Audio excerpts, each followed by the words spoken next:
Hello, today I want to talk about the Wavetable Synthesizer. It is under Instruments, Wavetable. Click on that arrow there. We'll open up all the presets. In learning a new synthesizer, it's always good to try out the presets and try to reverse engineer them, see what makes them tick. I got a few up here that we'll go through, and then I want to initialize the patch and kind of go through all the settings. It's called a wavetable because it uses a synthesis called Wavetable Synthesis. As we look here, you can see this move through these shapes. This is a table. A wavetable is essentially a collection of short samples. You can use LFOs and modulators to go through the different samples in the table. So that's what's going on here.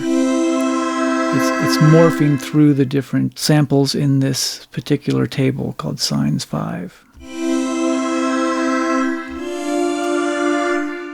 And it has over here on the right the amp envelope, so that shapes your volume. If you wanted a sharper attack, you can do that. Bring it back. We'll fade it in.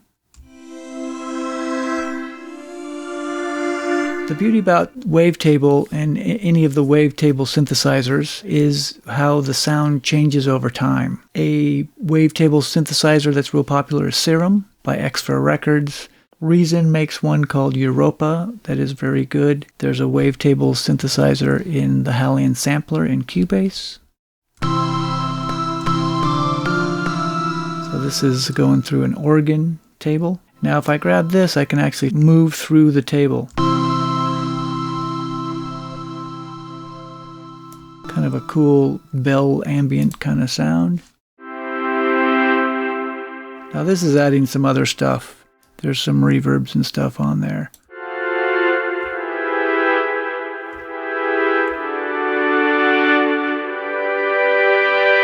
So you got three sections: the oscillator, filter, and modulation area. The filter moves when I play a note. It's not automating. My note is triggering the filter change. We'll talk about how that happens. Here's another one called Venus Doppler.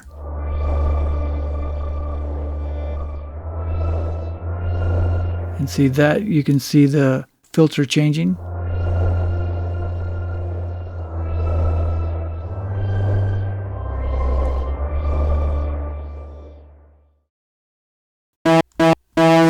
So that has some cool filtering. So there's filters up here. Besides the clean one, there's some other filters that model analog synthesizers. This models the Moog Ladder low-pass filter. This models the MS-20 Korg. They sound very similar when the resonance is low or no resonance. They sound very similar. That's with no resonance. But when you have the resonance up, these certain filters kind of take on their individual sounds. And we'll take the drive down. The drive sort of hides the character. There's the OSR. Let's do the Moog. That one's definitely a little different in sound.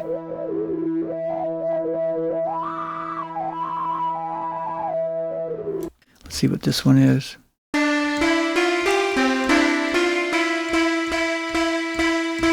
So that's got some filter movement. And if we go into the matrix here, we can kind of see some stuff going on. So what's moving is the filter frequency. So if I go to filter frequency here, I can see envelope 3 is making that happen. So if we crank this up, see if we can get it to happen more, be more dramatic. And if we go to mod sources, these are the different sources of movement. There's envelopes and LFOs. Envelope 3 was what was moving the filter. We could fade that in, so it'd take a little longer for the filter to move, or quicker. That's kind of cool. In the matrix, you can control how intense you want it through the setting here.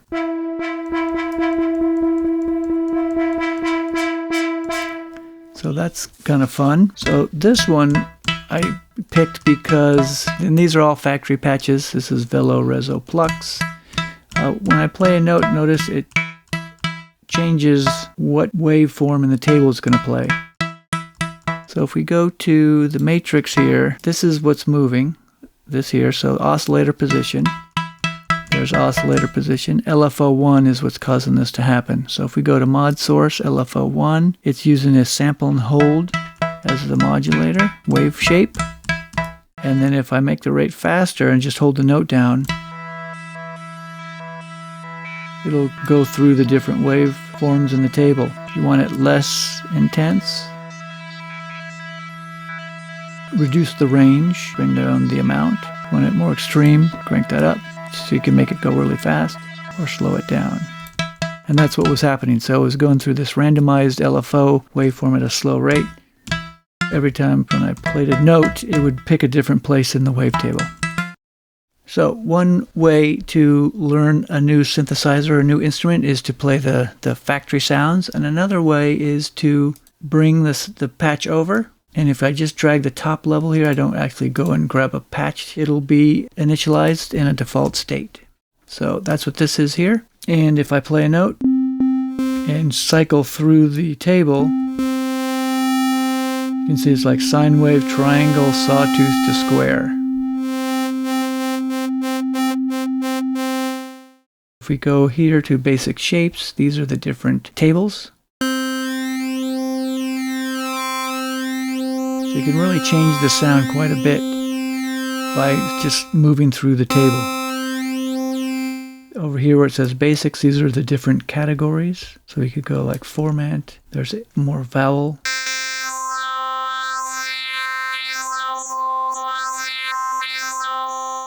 All right, and so you can kind of go through.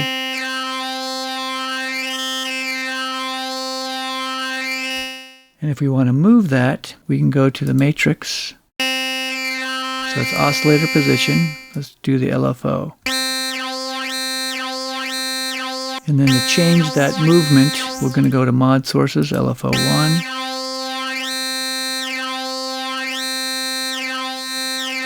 See, it kind of sticks up there. There we go. Now it gives it more room to move up there.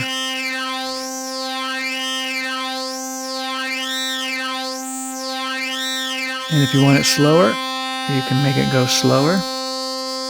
And so the sound will change over time.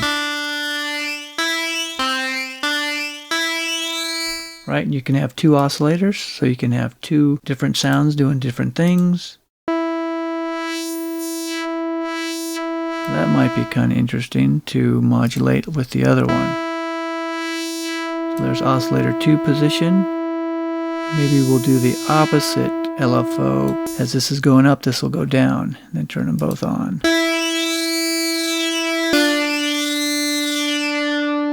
Then we can use the filter. So we could also use the filter, so when we play a note, it will adjust the filter frequency. We can do that. So let's do amp.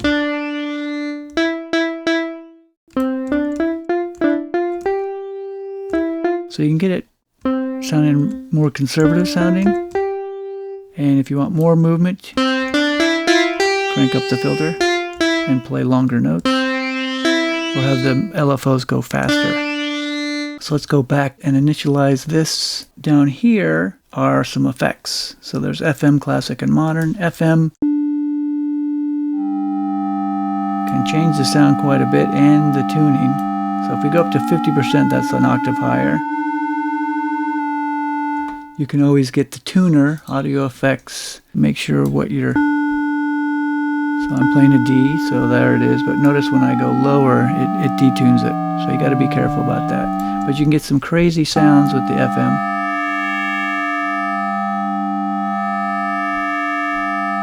Right, I'm not even moving this. Right, I'm just moving that. So what if we moved both? So if we move this, go to the matrix, LFO, and we'll slow that down.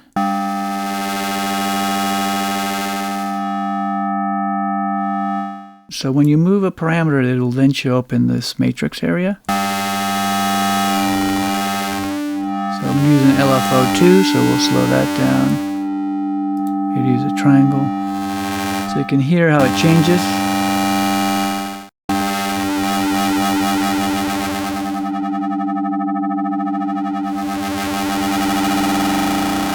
Right here allows you to fade in the LFO shape.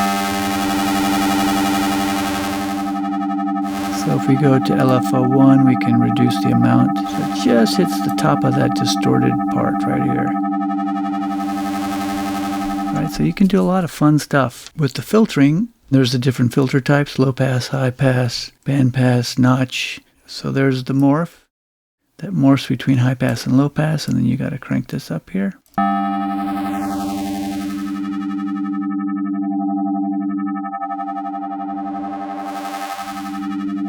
It's kind of interesting. Then there's classic, which does the pulse width modulation. And then the hard sync. Just add some different texturals to the sound. Modern plays around with the shape of the wave, so you can kind of fold it into itself, kind of like mirror it.